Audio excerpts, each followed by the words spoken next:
He invited his black ex-wife to his wedding just to humiliate her in front of everyone. But when she walked through those doors, the entire celebration turned into the trial that destroyed his life. On a quiet Thursday afternoon, the kind that drifts by unnoticed with the hum of traffic outside and the ticking of a cheap kitchen clock, Camila found a single envelope waiting on her small wooden table. Her heart skipped before her eyes even settled on the handwriting. It was a hand she knew too well, neat, deliberate, each letter pressed into the page with the arrogance of someone who believed their words could still command her attention. She picked it up slowly, as if handling something that might burn her fingers. The weight of the paper was too familiar. Her pulse quickened, and for a moment she considered tossing it directly into the trash.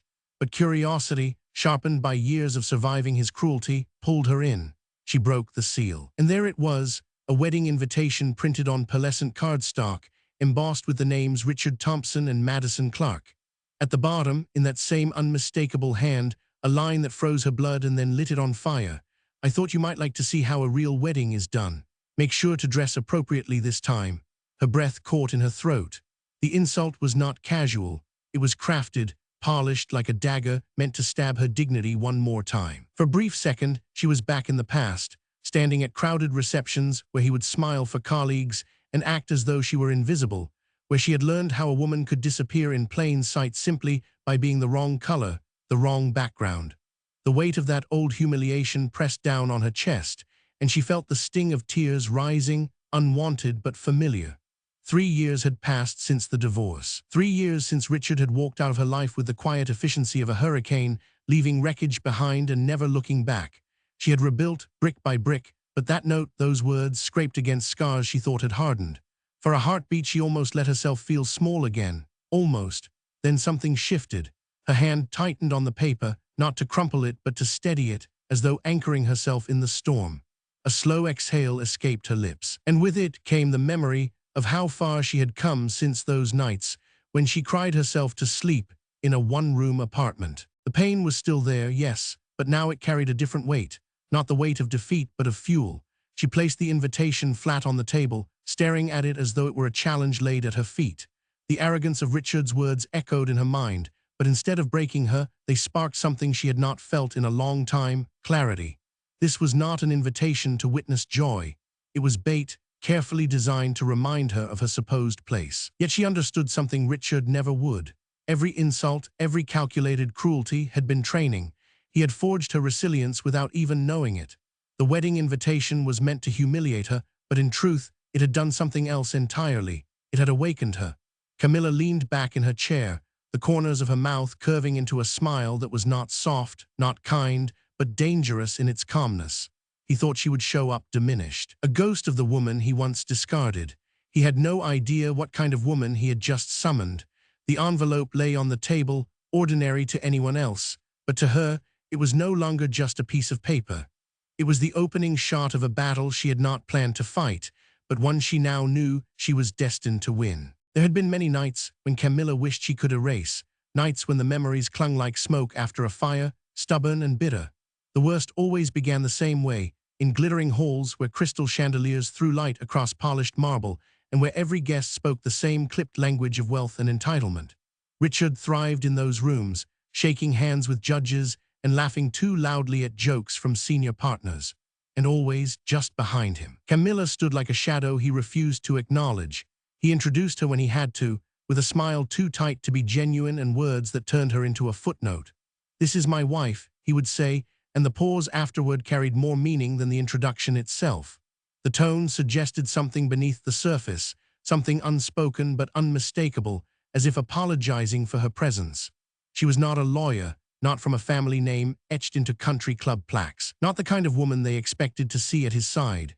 She was a journalist, from a modest suburb, black in a world that measured worth by how closely one could mirror its pale reflection. At first, she told herself she was imagining it, the way Richard's colleagues glanced at her, then quickly away as if embarrassed for him. The way Richard shifted the subject when someone praised her work, reducing her articles to local pieces or tabloid stories not worth serious discussion. Each small cut might have been survivable, but together they bled her dry. Then came the night that carved itself into her memory like acid on glass.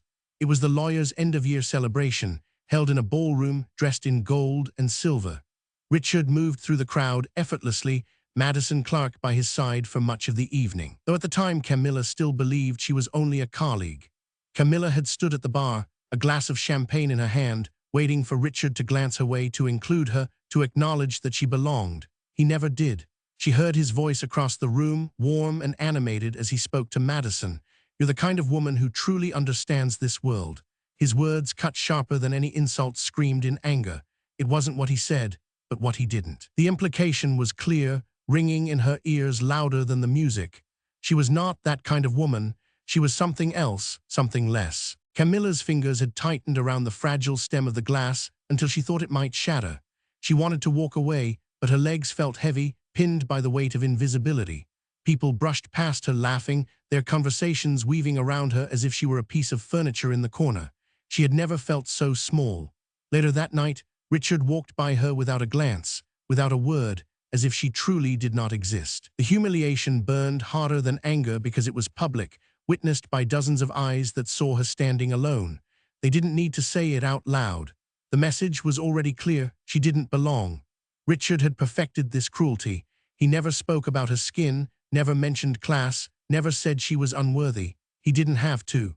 His silence was louder than words, his omissions sharper than knives. He had discovered a way to make her feel inadequate without ever dirtying his hands with direct insult. That was his art. That night, as she lay awake beside him in their shared bed, staring at the ceiling, she realized the depth of his disdain. It was not a moment of weakness, not a slip of the tongue, but a deliberate erasure. He thrived on her invisibility. He fed on her silence. In the years that followed, those memories returned again and again, like echoes she could not silence. They were the ghosts she carried into her new life, reminders of how easily someone who claimed to love her had tried to make her disappear. Yet those ghosts did something Richard never intended. They hardened her. Every whispered remark, every dismissive glance, every calculated silence built a fire inside her that would not go out.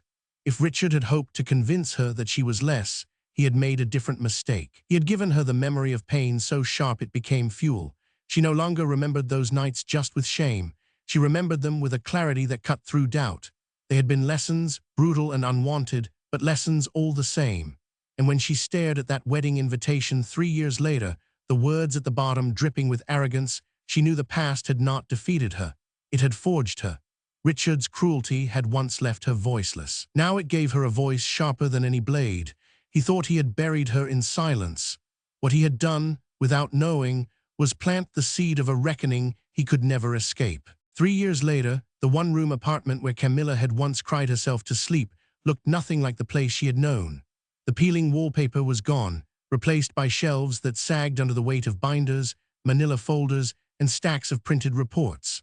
On the small desk where she used to eat takeout dinners now sat 2 laptops, 3 phones, and a recorder permanently wired to the wall outlet. The air carried the scent of strong coffee and ink, the smell of someone who lived on deadlines, and the steady hum of investigation. Her world had shifted. The woman who once stood ignored at the edges of parties now walked into press conferences and made men in suits stutter. She had found her voice in the place Richard thought she would never belong, in the arena of power, but on her own terms.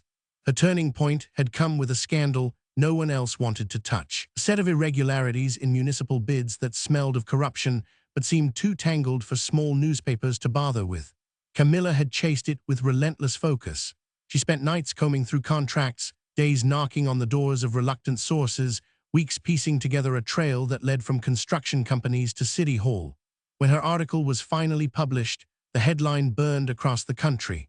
It was more than a story, it was a revelation. Politicians resigned, contractors faced prosecution, and her byline was suddenly on the lips of every newsroom editor in the nation.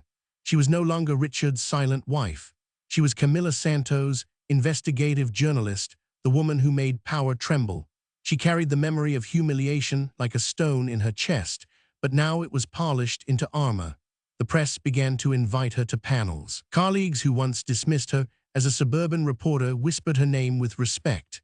And yet, for all her success, Camila kept her circle small.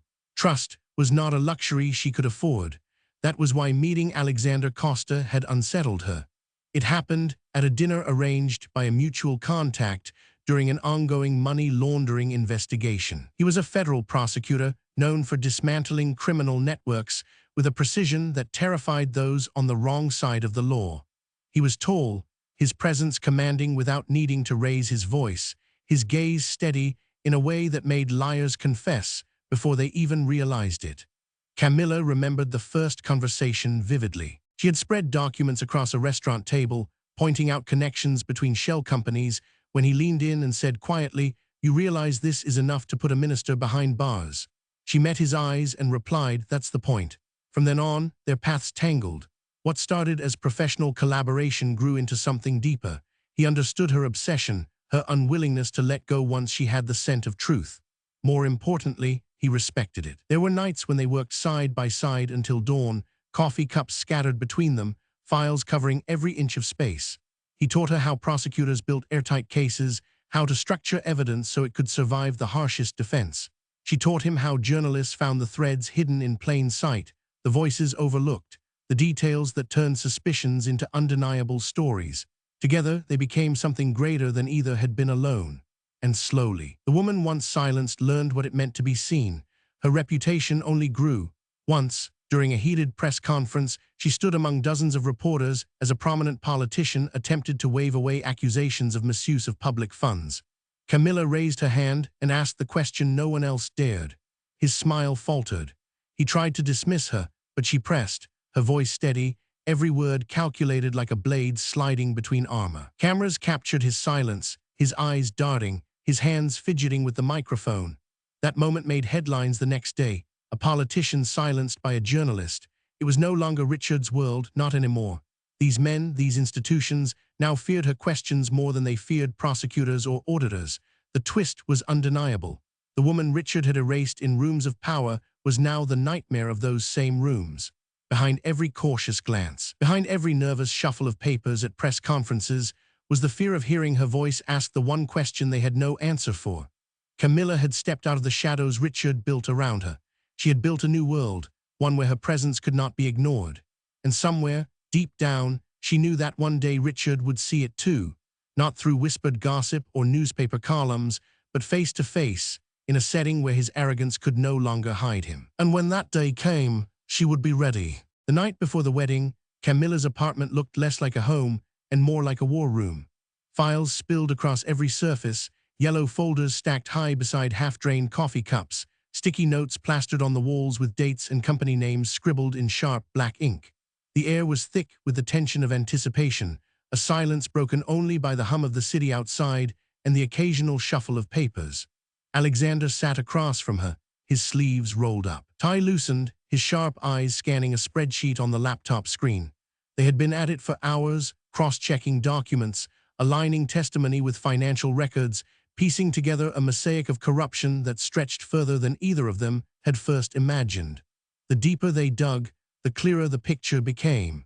Richard had not only manipulated city contracts and laundered money through shell companies. He had used that same stolen money to finance the very wedding where he planned to humiliate her. The catering, the flowers, the venue, even Madison's dress, every last detail had been paid for with funds siphoned from public projects meant for schools and hospitals. Alexander's voice was calm, but edged with restrained fury when he said, "Do you realize what this means? This isn't just about him being corrupt. He's celebrating his crime with the money he stole." Camila leaned back in her chair, letting the weight of the revelation settle. For a moment, she imagined the children in the neighborhoods where playgrounds remained unfinished, the clinics that never received funding, the classrooms still leaking during the rain. And then she imagined Richard raising his glass in a toast, laughing, smug in his belief that he was untouchable. Her jaw tightened. That laughter would be silenced. Her phone buzzed on the table, lighting up with a new message. It was from Richard. "Camila, Madison thinks it would be best if you sit at one of the back tables near the service entrance. It will be more discreet considering the circumstances." The audacity made her laugh out loud, a sharp, humorless sound that startled even her. She took a screenshot immediately and slid the phone across the table to Alexander. "Evidence," she said simply. He scanned the message, shook his head, and muttered, "This man has no idea the storm he's walking into." They both knew what had to be done. Tomorrow would not just be about showing up, dressed to prove she belonged. Tomorrow was about turning Richard's carefully choreographed performance into his own public trial. Every insult he had delivered in whispers and notes, every sneer disguised as civility, every calculated attempt to erase her, she would return them in full view of everyone he sought to impress. The files on the table became weapons, each document a blade honed to pierce through his defenses. Alexander laid out the plan with a prosecutor's precision. First, photographs of Richard meeting with construction executives, the dates aligned with suspicious bids. Then, the audio recordings where his voice explained exactly how to bend transparency laws. After that, the bank statements tying the shell companies to offshore accounts. And finally, the revelation that his entire wedding had been funded with money meant for public good. Each step layered carefully, escalation designed to strip away his arrogance piece by piece. Camila listened, her eyes narrowing with focus. This wasn't revenge born of pettiness. It was justice, sharpened by patience and delivered with timing so perfect it would leave no room for denial. Richard thought tomorrow would be his triumph. He had no idea it would be his undoing. For a brief moment, the weight of it all pressed down on her. The responsibility of exposing corruption in such a public way, the knowledge that once she began, there would be no turning back. She looked at Alexander, his calm presence steadying her resolve. His gaze met hers, and in it she saw not just professional respect, but something stronger, a certainty that she was not alone. "You're ready," he said quietly. She nodded, more than ready. As midnight crept closer, she closed the laptop and organized the evidence into a leather folder that would fit neatly into her gold clutch. She touched the edge of the invitation one last time, now filed among the documents that would dismantle Richard's empire. The irony was too sharp to ignore. The same paper meant to humiliate her had become the opening exhibit in a case that would destroy him. Outside, the city lights flickered like watchful eyes, the night heavy with the promise of revelation. Camila stood by the window, her reflection staring back at her in the glass. For years she had been silent, invisible, erased. Tomorrow, she would step into a room where every eye would be forced to see her, where Richard would learn that some battles are not fought in shadows, but in the blinding light of truth. His wedding was supposed to be a spectacle of power and prestige. Instead, it would become a courtroom, and she would be the voice delivering the verdict. The sun was sinking low when the black Rolls-Royce glided to a stop in front of the country club. The wide stone steps leading to the entrance were dotted with guests smoking, laughing, adjusting their cufflinks and gowns. Their chatter filled the air, a careless chorus of privilege, until the driver's door opened and silence began to creep like a wave. Alexander stepped out first, the cut of his tuxedo immaculate, his posture sharp enough to command attention without a word. He walked around the car with deliberate calm, every gesture practiced, every movement saying he belonged in rooms where power was currency. Then he opened the passenger door. Camila emerged. The gasp was audible, like the air itself had been stolen from the lungs of the crowd. Her gown was gold, not the soft shimmer of evening fabric, but the kind of gold that caught the dying light and turned it into fire. It clung perfectly, each fold precise, her jewelry catching sparks from the last rays of sun.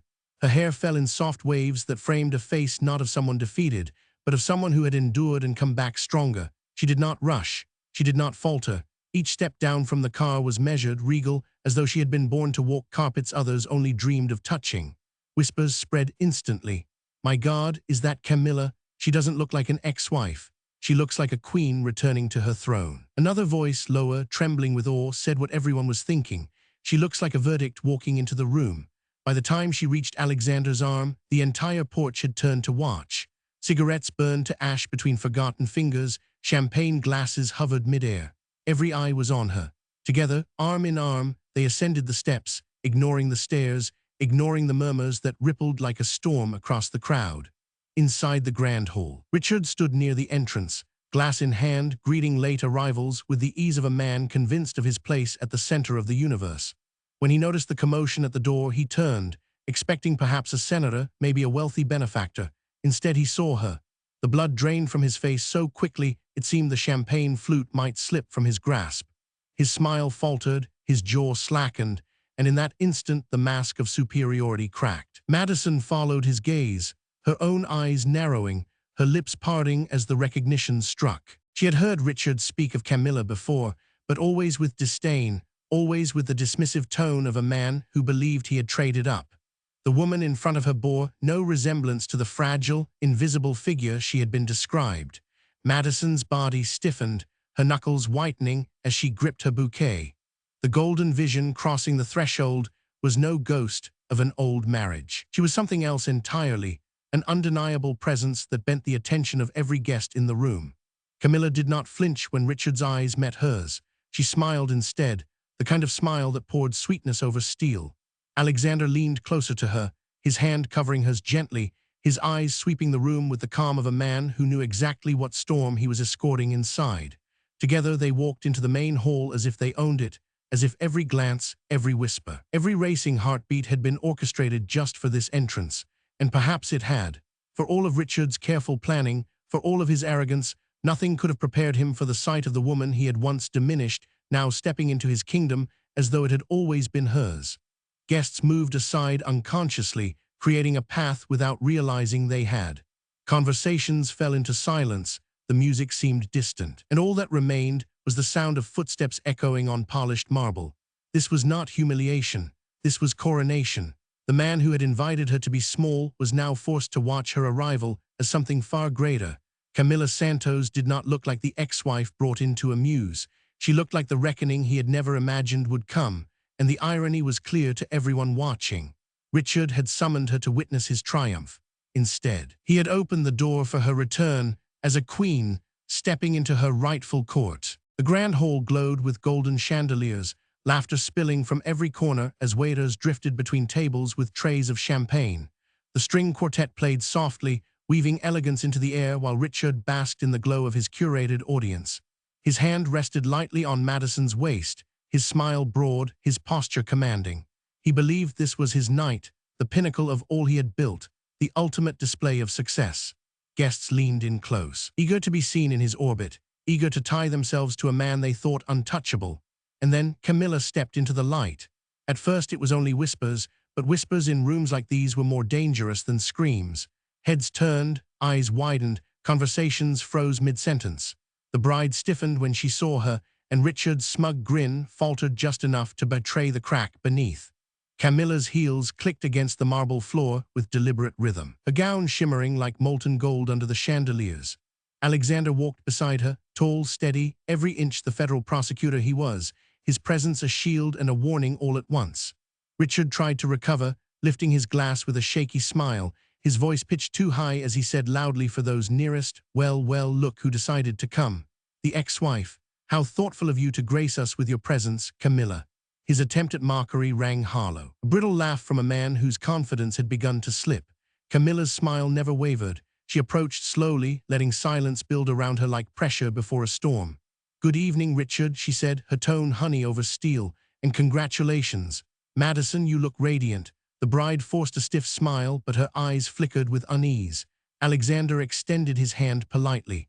"Alexander Costa, federal prosecutor, it is a pleasure." The title dropped into the room like a stone into still water. Conversations stuttered, eyes darted. A prosecutor at a wedding was not a casual guest. Richard coughed, his grip tightening on his glass. "Federal prosecutor," he repeated, the words sticking in his throat. "Yes," Alexander said smoothly, his eyes never leaving Richard's. "Camila and I worked together during an investigation. She is one of the most respected journalists in this country when it comes to corruption. You may have heard of her work." The blood drained from Richard's face. Camila reached into her gold clutch and pulled out an envelope. "I thought I'd bring a wedding gift," she said sweetly, sliding several glossy photographs across the polished table near them. The nearest guests craned their necks, curiosity igniting. Richard frowned, reaching for the photos, but Camila pulled them back lightly, fanning them out for the crowd to see.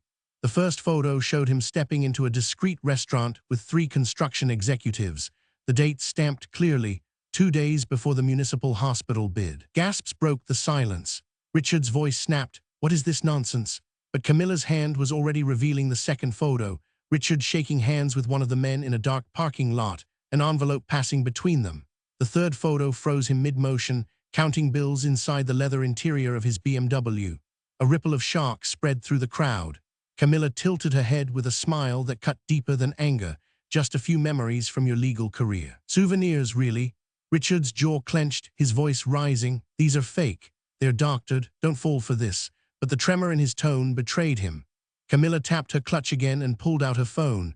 "Then perhaps you'd like to clarify this, Richard." She pressed play, His voice filled the hall, unmistakable, echoing against marble and glass. The important thing is that the right companies win the right contracts. If we need to adjust a few processes to make sure that happens, well, that's just how business is done in this town. The hall fell deathly silent. Madison's eyes widened, her hands trembling as she clutched her bouquet. Guests turned to one another, shock etched on their faces. Some raised phones, recording, knowing history was unfolding in real time. Richard's voice cracked as he tried to shout, "That could be anyone." Edited. Camila didn't flinch. She slid a sleek tablet from her purse, opened it and turned the glowing screen toward Madison. "Here we have the bank statements. Offshore accounts linked to shell companies. $2.3 million siphoned over 3 years. Madison's lips parted in horror as she scrolled. "And here," Camila continued softly, pointing with her manicured finger, "you'll see the specific payments for tonight. Catering, flowers, the band, even the dress you're wearing. All of it paid for, with money stolen from a daycare construction project. 23 children without classrooms, so your husband could stage this fairy tale." Madison's bouquet slipped from her hand. She stumbled back a step, her eyes filling with tears. The guests erupted into murmurs, anger, disbelief. Flashes from cameras lit up the room. Richard looked around desperately, sweat beading his forehead. "Stop this," he hissed. "Not here, not today, please." Camila leaned closer, her voice dropping but loud enough for everyone nearby to hear. "Oh, Richard, remember when you said I'd never learn how to behave in certain environments? Tonight I am. This environment values truth, and I've brought plenty of it." Alexander stepped forward, his voice calm, authoritative, cutting through the rising noise. "Richard Thompson, as of this morning, a federal investigation has been opened into municipal bidding fraud. Your name is on every contract flagged. Agents are already executing search and seizure warrants at your office and residence." Gasps turned into outright chaos. Madison clutched the edge of a table, her face pale. "Richard, tell me this isn't true," she whispered, her voice breaking. He opened his mouth, but no sound came. His eyes darted wildly like a man trapped, searching for escape where none existed. He tried again, stammering, These are lies. They're twisting everything." But no one was listening. The evidence was in their hands, in their ears, on the screen. It was undeniable. Camila straightened, her gaze sweeping the room. Her expression was serene, not cruel. This wasn't vengeance born of hate. It was justice, delivered with precision, timed to perfection. The man who had once made her invisible was now stripped bare before the very people he sought to impress. Madison's trembling fingers tugged at the diamond ring on her hand.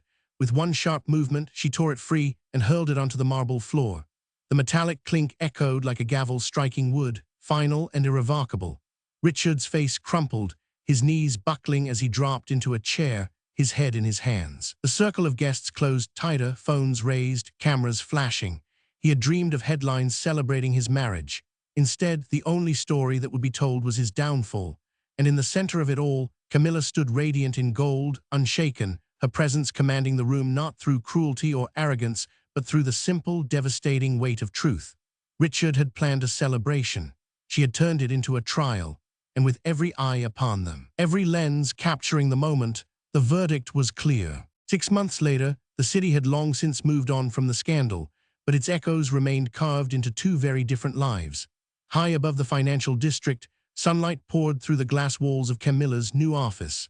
The space was sleek and modern, the kind of office reserved for executives with power and influence. On her desk sat neatly stacked contracts, a polished brass nameplate, and a framed front page of the newspaper from that unforgettable day. The headline still burned with quiet triumph.